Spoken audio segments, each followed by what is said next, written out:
ಜೈ ಶ್ರೀಮನ್ನಾರಾಯಣ. ಶ್ರೀಮತೆ ರಾಮಾನುಜಾಯ ನಮಃ. ಭಗವತ್ ಶ್ರೀ ರಾಮಾನುಜ ಆಚಾರ್ಯರ ಪಾದ ಕಮಲಗಳಿಗೆ ನನ್ನ ಶಿರಸಾಷ್ಟಾಂಗ ನಮಸ್ಕಾರಗಳನ್ನು ಅರ್ಪಿಸುತ್ತಾ ನಿಮ್ಮೆಲ್ಲರಿಗೂ ನನ್ನ ನಮಸ್ಕಾರಗಳು.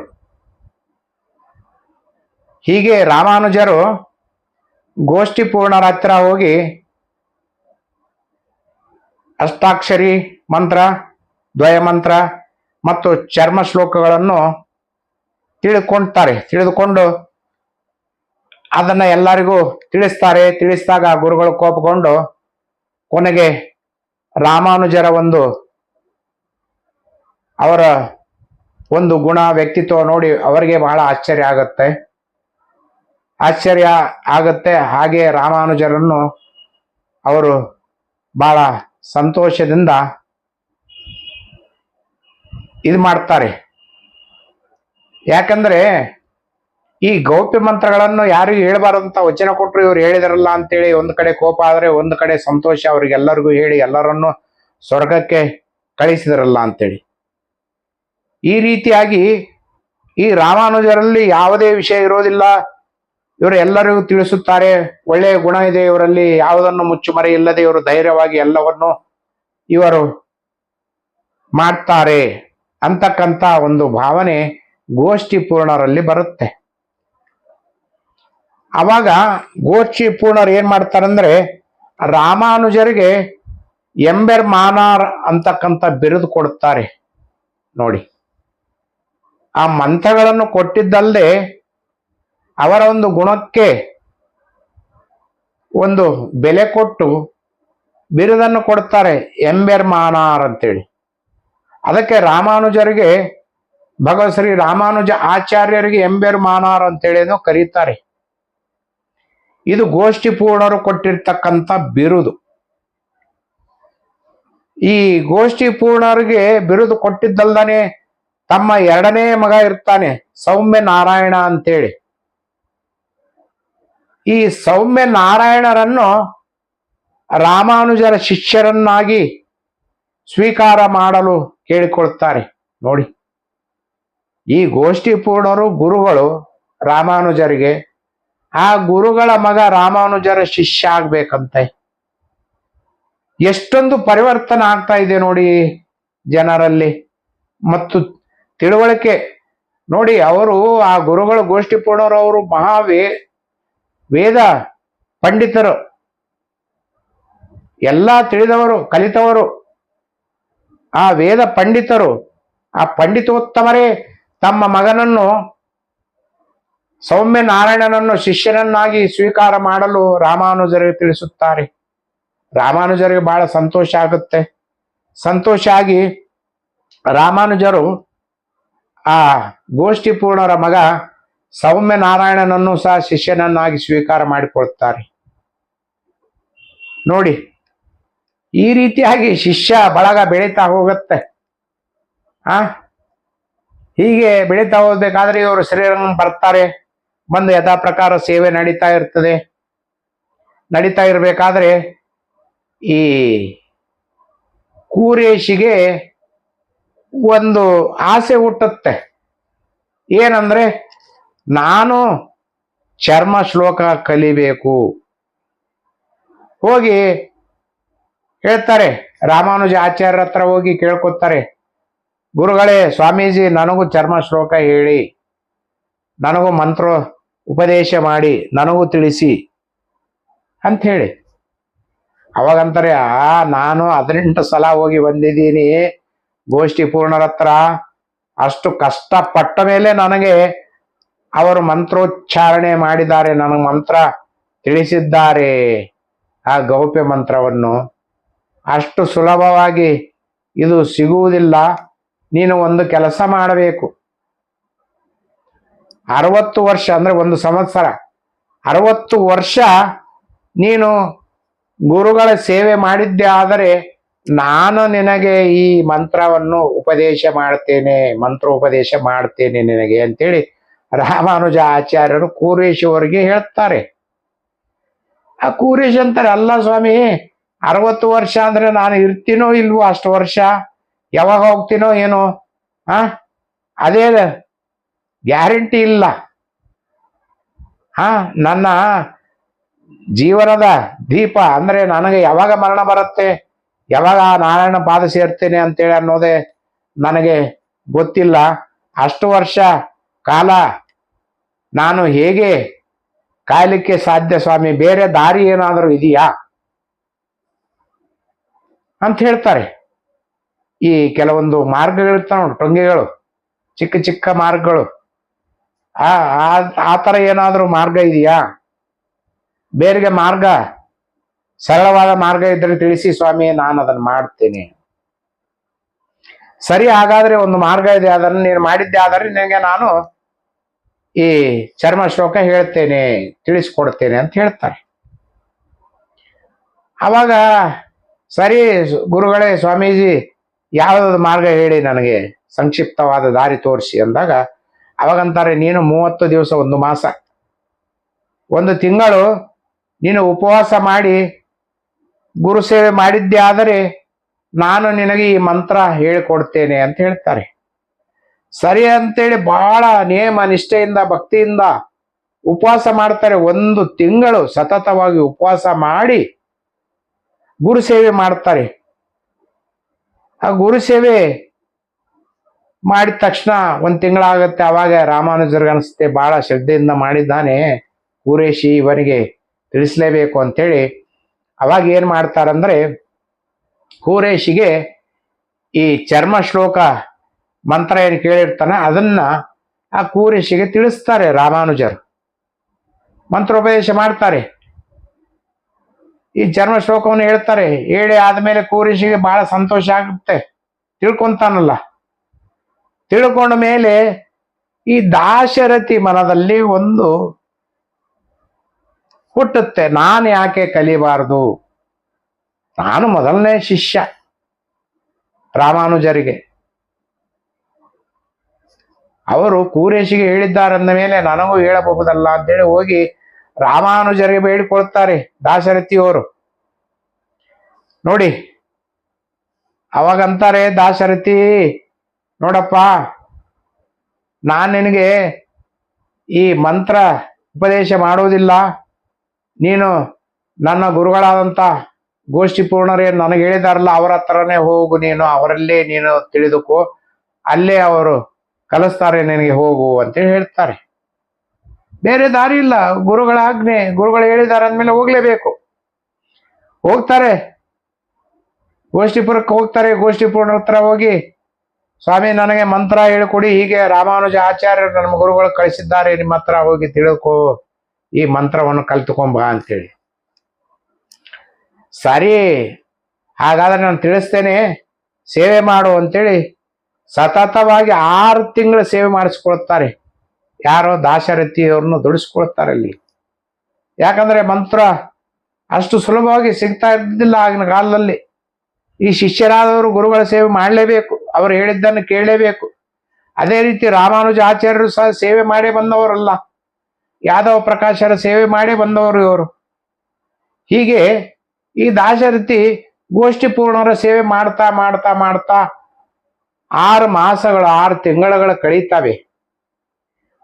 6 ತಿಂಗಳುಗಳು ಕಳೆದ ಮೇಲೆ ಮತ್ತೆ ಹೋಗಿ, ಸ್ವಾಮಿ 6 ಮಾಸಗಳಾದವು, ನನಗೆ ಮಂತ್ರೋಪದೇಶ ಮಾಡಿ ತಿಳಿಸಿ ನನಗೆ ಮಂತ್ರ ಅಂತ ಹೇಳಿದಾಗ, ಗೋಷ್ಠಿ ಪೂರ್ಣರು ಮೊದಲೇ ಕೋಪಿಷ್ಟು ಸಿಟ್ಟಿಗೆ, ದಯೆ ನಡಿ, ನೀ ಶ್ರೀರಂಗಮಿ ನಡಿ, ನಿನ್ಗೆ ಯಾವ ಮಂತ್ರ ಹೇಳೋದಿಲ್ಲ, ಏನೂ ಇಲ್ಲ, ನಿನಗೆ ಮಂತ್ರ ನಾನು ಹೇಳೋದಿಲ್ಲ, ಹೋಗಿ ಅಲ್ಲೇ ರಾಮಾನುಜರನ್ನ ಕೇಳಿ ತಿಳ್ಕೊ ಹೋಗು, ನಾನು ತಿಳಿಸೋದಿಲ್ಲ ಅಂತೇಳಿ ಹೋಗಿ ಬೈದು ಕಳಿಸ್ಬಿಡ್ತಾರೆ.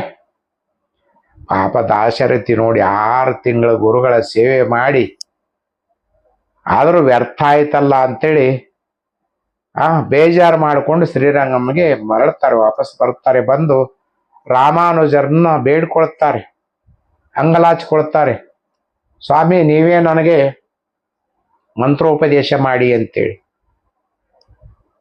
ಹೀಗೆ ಒಂದು ಊರಲ್ಲಿ, ಆ ಹಳ್ಳಿಯಲ್ಲಿ ಗೌಡರು ಇರ್ತಾರೆ. ಆ ಊರಿಗೆ ಶ್ರೀಮಂತರವರು. ಹೀಗಿರ್ಬೇಕಾದ್ರೆ ಒಂದು ದಿವಸ ಸಾಯಂಕಾಲ ಆ ಹಳ್ಳಿಗೆ ಒಬ್ಬ ಗುರುಗಳು ಮತ್ತು ಇಬ್ಬರು ಶಿಷ್ಯಂದರು ಬರ್ತಾರೆ. ಹಿಮಾಲಯ ಪ್ರದೇಶದಿಂದ ಬಂದವರು, ಅವರಿಗೆ ಕನ್ನಡ ಬರ್ತಿರೋದಿಲ್ಲ. ಜಟಾಧಾರಿಗಳು, ಇಷ್ಟುದ್ದ ದಾಡಿ ಬಿಟ್ಟಿರ್ತಾರೆ, ಬಿಳಿ ದಾಡಿ, ವಯಸ್ಸಾಗಿರುತ್ತೆ ಸ್ವಾಮೀಜಿಗೆ, ಗುರುಗಳಿಗೆ. ಅವ್ರ ಜೊತೆ ಇಬ್ಬರು ಶಿಷ್ಯಂದರು ಆ ಊರು ಪುರ ಪ್ರವೇಶ ಮಾಡ್ತಾರೆ. ಊರಿಗೆ ಬರ್ತಾರೆ. ಬಂದು ಅಲ್ಲಿ ಆ ಊರಲ್ಲಿ ಆಂಜನೇಯ ಸ್ವಾಮಿ ದೇವಸ್ಥಾನ ಇರುತ್ತೆ. ಆ ದೇವಸ್ಥಾನದಲ್ಲಿ ತಂಗುತ್ತಾರೆ. ಅವರು ತಂಗಿ ಸಾಯಂಕಾಲ ಸರಿ ಅಂತೇಳಿ ಏನೋ ಅವ್ರು ತಂದುಕೊಂಡಿರ್ತಂತ ಆಹಾರವನ್ನು ಸೇವಿಸ್ತಾರೆ. ಭಿಕ್ಷೆ ಬೇಡೋದೇ ಅವರು ಧರ್ಮ, ಭಿಕ್ಷೆ ಬೇಡ್ಕೊಂಡೆ ತಿನ್ಬೇಕು. ಆದರೆ ಅವ್ರದ್ದು ಏನಂದ್ರೆ ಯಾವುದೇ ಅನ್ನ, ಚಪಾತಿ, ರೊಟ್ಟಿ, ತರಕಾರಿ, ಪಲ್ಯ ಇಂಥವನ್ನೆಲ್ಲ ತೆಗೆದುಕೊಳ್ತಾ ಇರೋದಿಲ್ಲ. ಈ ಕಾಳು ಕಡಿ, ಆನಂತರ ಈ ಕಲ್ಲ ಸಕ್ಕರೆ, ಕೊಬ್ಬರಿ, ಗೋಡಂಬಿ ಇಂಥವನ್ನೆಲ್ಲ, ಈ ದ್ರಾಕ್ಷಿ ಇಂಥವನ್ನೆಲ್ಲ ತೆಗೆದುಕೊಳ್ತಾ ಇರ್ತಾರೆ. ಹಾಲು, ಹಣ್ಣು, ಹಂಪಲು.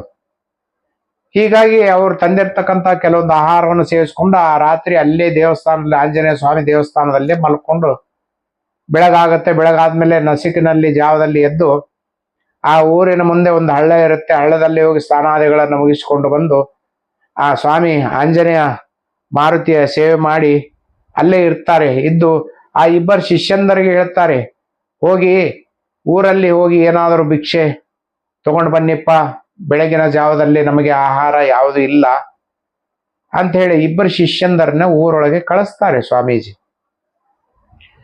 ಆ ಗುರುಗಳು ಕಳಿಸಿದಾಗ ಇಬ್ಬರು ಬರ್ತಾರೆ. ಬಂದಾಗ ಆ ಊರಲ್ಲಿ ಒಂದು ಘಟನೆ ನಡೆದಿರುತ್ತೆ. ಆ ಊರ್ ಜನ ಎಲ್ಲ ದುಃಖ ತಪ್ತರಾಗಿರ್ತಾರೆ, ದುಃಖದಿಂದ ಕೂಡಿರ್ತಾರೆ. ಜನ ಎಲ್ಲ ಓಡೋಡಿ ಹೋಗ್ತಾ ಇರ್ತಾರೆ. ಇವ್ರಿಗೆ ಆಶ್ಚರ್ಯ ಆಗುತ್ತೆ, ಇವರೆಲ್ಲ ಜನ ಅಳ್ತಾ ಇದ್ದಾರೆ, ದುಃಖದಿಂದಿದ್ದಾರೆ, ಎಲ್ಲಿಗೆ ಹೋಗ್ತಾ ಇದ್ದಾರೆ ಇವರು, ಏನ್ ನಡೀತಾ ಇದೆ ಈ ಊರಲ್ಲಿ ಅಂಥೇಳಿ ಪಾಪ ಅವ್ರು ಕೇಳಿದಾಗ, ಅಲ್ಲಿ ಒಬ್ರು ಇರ್ತಾರಲ್ಲ, ಹಳ್ಳಿ ಅಂದ್ಮೇಲೆ ಓದ್ಕೊಂಡವ್ರು ಇರ್ತಾರೆ, ಒಬ್ಬನು ಇರ್ತಾನೆ, ಬಂದು ಕೇಳ್ತಾನೆ. ಏನಂದ್ರೆ ಹಿಂದಿಯಲ್ಲಿ ಹೇಳಿದಾಗ ಅವರು ಹೇಳ್ತಾರೆ, ಇಲ್ಲ ಈ ರೀತಿಯಾಗಿ ಈ ಬೆಳಗಿನ ಜಾವದಲ್ಲಿ ಗೌಡರ ಮಗ ತೀರ್ಕೊಂಡಿದ್ದಾನೆ, ಹಾವು ಕಚ್ಚಿ ಸತ್ತಿದ್ದಾನೆ, ಮರಣ ಹೊಂದಿದ್ದಾನೆ ಅಂತೇಳಿ ಹೇಳ್ತಾರೆ. ಹಾವು ಕಡಿತದಿಂದ ಅಲ್ಲಿ ಆ ಗೌಡರ ಮಗ ಸತ್ತು ಹೋಗಿರ್ತಾನೆ.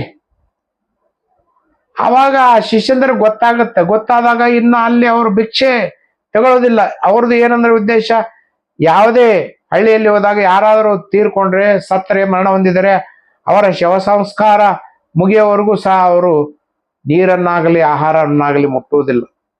ಆ ರೀತಿಯಾದಂಥ ಪದ್ಧತಿ ಅವರದು. ಸನ್ಯಾಸಿಗಳು ಹೋಗಿ ಗುರುಗಳಿಗೆ ತಿಳಿಸ್ತಾರೆ, ಸ್ವಾಮೀಜಿ ಹೀಗಾಯಿತು ಗುರುಗಳೇ ಅಂತಂದಾಗ ಆ ಗುರುಗಳಂತಾರೆ, ಒಂದು ಕೆಲಸ ಮಾಡಿ, ನಾನು ಹೋಗಿ ಹಳ್ಳದಲ್ಲಿ ಅಲ್ಲಿ ಹೋಗಿ ಧ್ಯಾನ ಮಗ್ನನಾಗ್ತೇನೆ, ಸ್ನಾನಾದಿಗಳನ್ನು ಮುಗಿಸಿ, ನೀವೇನು ಮಾಡಿ ಆ ಗೌಡ್ರ ಮನೆಗೆ ಹೋಗಿ ಹೇಳಿ, ಆ ಶವವನ್ನ ಎತ್ಕೊಂಡು ಬರುವಾಗ ಈ ಆಂಜನೇಯ ಸ್ವಾಮಿ ದೇವಸ್ಥಾನ ದಾಟದೇ ಇರುವಂಗ ನೋಡಿಕೊಳ್ಳಿ. ಆಂಜನೇಯ ಸ್ವಾಮಿ ದೇವಸ್ಥಾನ ದಾಟಬಾರದು, ಆ ಶವವನ್ನು ಅಲ್ಲೇ ಕೆಳಗಿಳಿಸಿ ಬಂದು ನನಗೆ ಹೇಳಿ ಅಂತೇಳಿ. ನೋಡಿ ವಿಚಿತ್ರ ಅಲ್ಲ? ಸರಿ ಅಂತೇಳಿ ಅವಾಗ ಏನ್ ಮಾಡ್ತಾರೆ, ಆ ಸ್ವಾಮೀಜಿ ಹೇಳಿದಾಗ ಇವ್ರ ಶಿಷ್ಯಂದ್ರ ಹೋಗಿ ಗೌಡ್ರ ಹತ್ರ ಹೇಳ್ತಾರೆ, ನೋಡಿ ನಮ್ಮ ಸ್ವಾಮಿಗಳು ಹೇಳಿದ್ದಾರೆ, ಆ ಶವಯಾತ್ರೆ ಆಗುವಾಗ ಆಂಜನೇಯ ಸ್ವಾಮಿ ದಾಟಿಸ್ಬಾರಂತೆ, ಅಲ್ಲೇ ಕೆಳಗಡೆ ಇಳಿಸ್ಬೇಕು ಅಂತ ಹೇಳಿದ್ದಾರೆ, ಏನೋ ಗೊತ್ತಿಲ್ಲ ಮುಂದಿಂದು, ಅವರು ಬರ್ತಾರಂತೆ. ಸರಿ ಅಂತಂದಾಗ ಅವ್ರಿಗೇನು, ಸರಿ ಬಿಡು, ಏನು ಈ ಅಂತಿಮ ಯಾತ್ರೆ ನಡೀತಾ ಇದೆ ಮಗಂದು, ಎಲ್ಲರೂ ಊರಿನ ಜನ ಸೇರ್ಕೊಂಡಿದ್ದಾರೆ, ಹಳ್ಳಿ ಸುತ್ತಲ ಕಡೆಯಿಂದ ಬಂದಿದ್ದಾರೆ ಶವ ಸಂಸ್ಕಾರಕ್ಕೆ, ಎಲ್ಲಾ ಜನ ಬರ್ತಾರೆ. ಬಂದು ಇನ್ನೇನು ಆ ಗುರುಗಳು ಸ್ವಾಮೀಜಿ ಹೇಳಿದಂಗೆ ಆಂಜನೇಯ ಸ್ವಾಮಿ ದೇವಸ್ಥಾನ ದಾಟೋದಿಲ್ಲ, ಆ ಶವವನ್ನ ಅಲ್ಲೇ ಇಡ್ತಾರೆ, ಕೆಳಗೆ ಇಟ್ಟು ಹೇಳ್ತಾರೆ. ಶಿಷ್ಯಂದ್ರು ಹೋಗಿ ಸ್ವಾಮಿಗಳಿಗೆ ಹೇಳ್ತಾರೆ, ಗುರುಗಳಿಗೆ, ಗುರುಗಳೇ ಶವ ಬಂದಿದೆ, ಅಲ್ಲಿ ಇಳಿಸಿದ್ದೀವಿ ಅಂತೇಳಿ.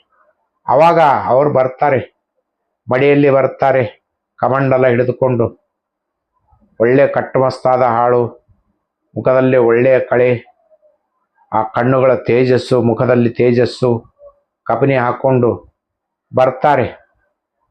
ಈ ಕಾವಿ ಧರಿಸಿರ್ತಾರೆ, ಬರ್ತಾರೆ. ಬಂದು ಹೇಳ್ತಾರೆ ಗೌಡ್ರಿಗೆ, ನೋಡಿ ಗೌಡ್ರೆ, ಈ ಶವವನ್ನು ನಾನು ನೋಡಬಹುದೇ ಅಂತೇಳಿ ಕೇಳ್ತಾರೆ. ನೋಡಿ, ಅವಾಗ ಅಂತಾರೆ ಗೌಡ್ರು, ಸ್ವಾಮಿ ಅಂತಿಮ ಯಾತ್ರೆಯಲ್ಲಿದೆ, ನನ್ನ ಮಗನ ಯಾತ್ರೆ ಇದು, ಅಂತಿಮ ಯಾತ್ರೆ, ಶವ ಸಂಸ್ಕಾರಕ್ಕೆ ಹೋಗ್ತಾ ಇದೆ. ಆಯ್ತು ಸ್ವಾಮಿ, ನೋಡಿ ತಪ್ಪೇನಿಲ್ಲ, ಒಳ್ಳೆಯದೇ ಅಲ್ಲ, ಕೊನೆಗಳಿಗೆಲ್ಲಾದರೂ ನಿಮ್ಮಂಥವರ ಒಂದು ಆಶೀರ್ವಾದ ಸಿಗುತ್ತೆ ನನ್ನ ಆ ಮಗನ ಶವಕ್ಕೆ ಅಂತೇಳಿ ಪಾಪ ದುಃಖದಿಂದ ಹೇಳ್ತಾರೆ. ಪರವಾನಗಿ ಕೊಡ್ತಾರೆ, ನೋಡಬಹುದು ಸ್ವಾಮಿ ಅಂತೇಳಿ. ಸರಿ ಅಂತೇಳಿ ಅಲ್ಲಿ ಇರ್ತಕ್ಕಂಥ ಎಲ್ಲರಿಗೂ ಹೇಳ್ತಾರೆ, ದಯವಿಟ್ಟು ಎಲ್ಲರೂ ಶಾಂತವಾಗಿರ್ಬೇಕು, ಯಾರು ಕಣ್ಣೀರು ಹಾಕಬಾರದು, ನಾ ಹೇಳಿದ್ದನ್ನ ದಯವಿಟ್ಟು ಕೇಳಿ, ಎಲ್ರು ದೂರ ಇರಿ ಅಂಥೇಳಿ ಆ ಶವದ ಸುತ್ತ ಒಂದು ಸರ್ಕಲ್ ಹಾಕ್ತಾರೆ. ಆ ಸರ್ಕಲ್ ವೃತ್ತಾಕಾರ ಹಾಕ್ತಾರೆ. ಹಾಕಿ ಒಳಗಡೆ ಕೂತ್ಕೊಳ್ತಾರೆ. ಕೂತ್ಕೊಂಡು ಆ ಕಮಂಡಲದಲ್ಲಿ ಇರ್ತಕ್ಕಂಥ ನೀರನ್ನು ಪ್ರೋಕ್ಷಣೆ ಮಾಡ್ತಾರೆ. ಸುತ್ತ ಪ್ರೋಕ್ಷಣೆ ಮಾಡಿಕೊಂಡು ಏನೇನೋ ತಮ್ಮ ಮಂತ್ರಗಳನ್ನ ಪಠಿಸ್ಲಿಕ್ಕೆ ಪ್ರಾರಂಭ ಮಾಡ್ತಾರೆ. ಅವಾಗ ಹೇಳ್ತಾ ಇರ್ತಾರೆ, ಎಲ್ರು ಶಾಂತವಾಗಿರಿ ಅಂತೇಳಿ. ಈ ಗಲಾಟೆ, ಈ ಜನ ಇರೋದೇ ಆಗಲ್ಲ, ಎಲ್ರು ನೆರೆದಿರ್ತಾರೆ. ಸುತ್ತ ಜನ ಎಲ್ಲ ಮತ್ತೆ ಸೇರ್ತಾರೆ. ಅಲ್ಲಿ ಊರೊಳಗೆ ಇರೋರು ಬರೋರು ಎಲ್ಲ ಯಜಮಾನರು, ಮುದುಕರು, ತದಕರು, ಏನು ಗಾಬರಿ ಅವ್ರಿಗೆ, ಏನ್ ಮಾಡ್ತಾ ಇದ್ದಾರೆ ಈ ಸ್ವಾಮಿಗಳು ಅಂತ. ಆ ಶವದ ಮುಂದೆ ಕೂತ್ಕೊಂಡು ಏನೋ ಮಂತ್ರೋಚ್ಚಾರ ಮಾಡ್ತಾ ಇದ್ದಾರೆ. ಆ ನೀರನ್ನ, ಜಲವನ್ನ ಪ್ರೋಕ್ಷಣೆ ಮಾಡ್ತಾ ಇದ್ದಾರೆ. ಏನ್ ನಡೀತಾ ಇದೆ, ವಿಚಿತ್ರ ಆಗುತ್ತೆ ಅವ್ರಿಗೆ. ಎಂದೂ ಕಾಣದ, ಅರಿಯದ ಈ ಸಂಗತಿ ಅವರಿಗೆ. ಸರಿ ಅಂತೇಳಿ ಗೌಡ್ರಿಗೆ ಹೇಳ್ತಾರೆ, ನೋಡಿ ನಾನೊಂದು ವಸ್ತು ಹೇಳ್ತೇನೆ, ಅದನ್ನು ತಗೊಂಡು ಬರಬೇಕು. ಸರಿ ಸ್ವಾಮಿ, ಆಯ್ತು, ಆಜ್ಞೆ ಮಾಡಿ ಅಂದಾಗ ಅವ್ರು ಹೇಳ್ತಾರೆ, ಒಂದು ಕ್ಯಾಮಲಿಯಾ ಅಂತ ಹೇಳ್ತಾರೆ ಇಂಗ್ಲಿಷ್ನಲ್ಲಿ.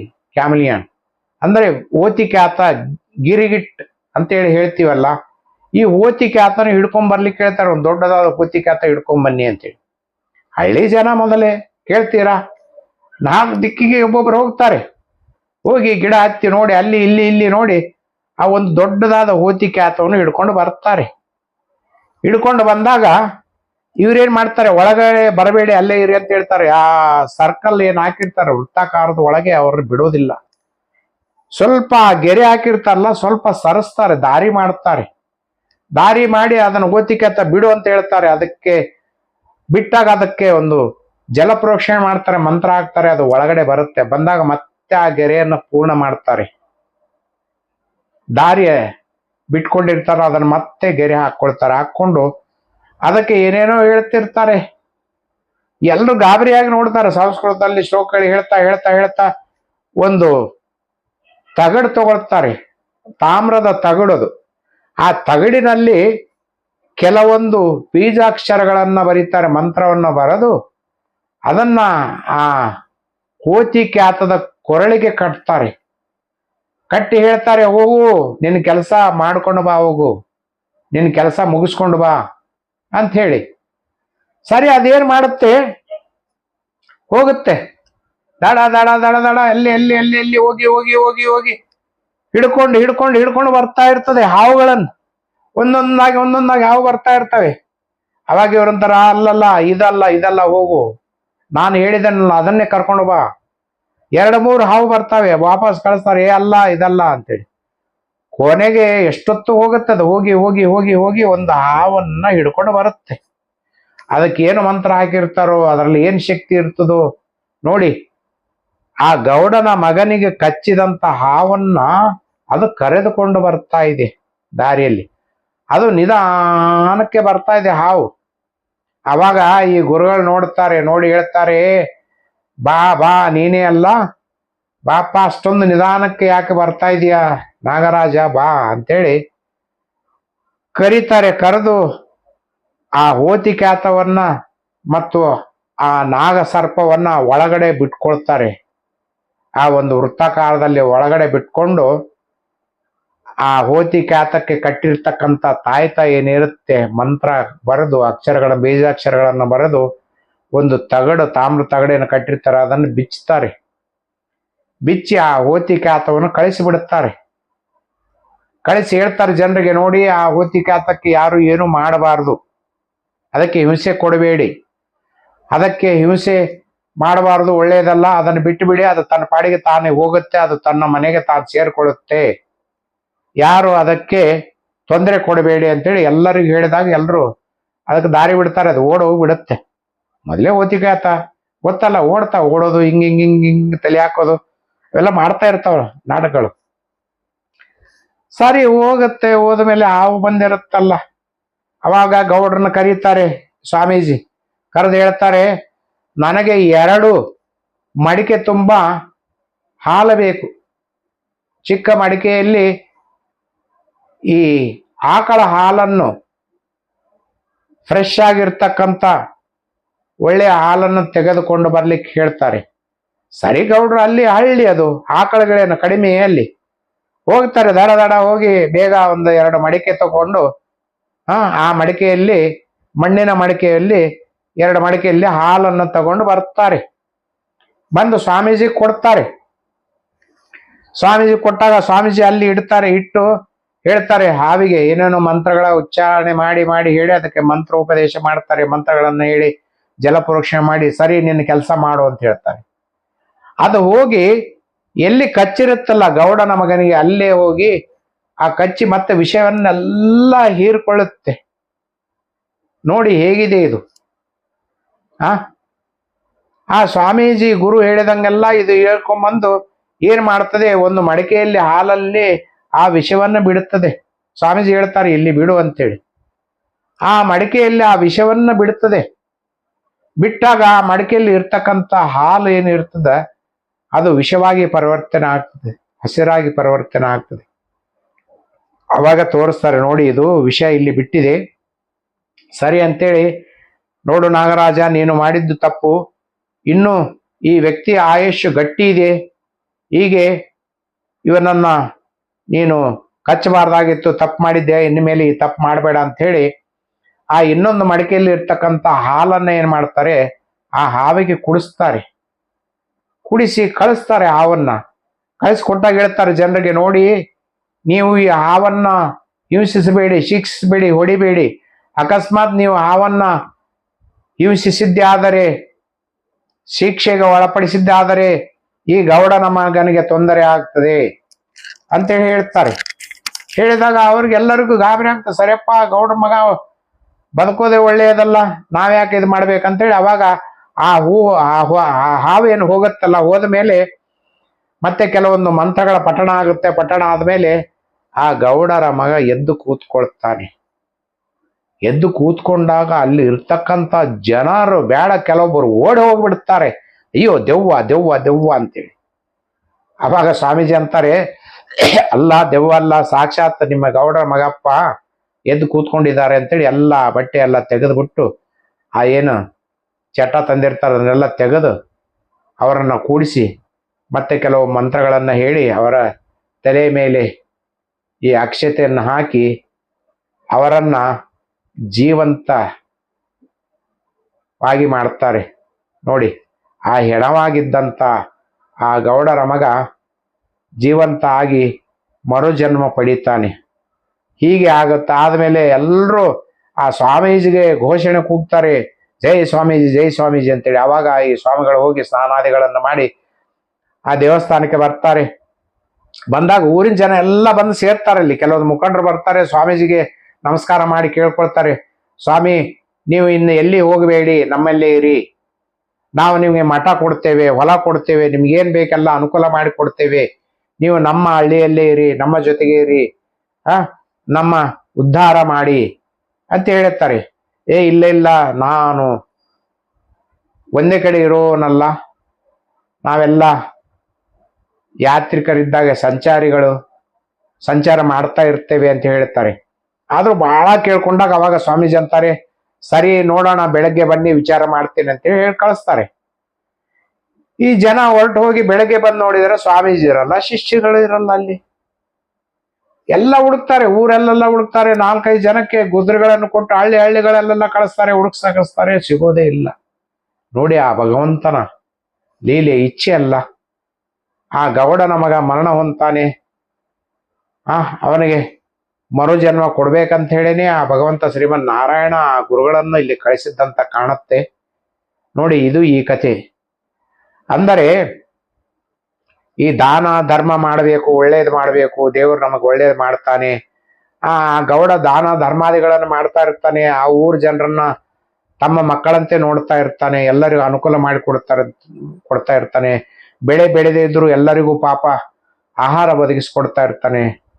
ಹೀಗೆ ಮಾಡ್ತಾ ಇರ್ಬೇಕಾದ್ರೆ ಅವರಿಗೆ ನೋಡಿ ಕೊನೆಗೆ ಆ ನಾರಾಯಣ ಭಗವಂತ ಸತ್ತ ಮಗನನ್ನ ಬದುಕಿಸಿಕೊಟ್ರು ಅಂಥೇಳಿ ಈ ಕತೆ ಇಲ್ಲಿಗೆ ಮುಗಿಸುವ ಸಮಯ.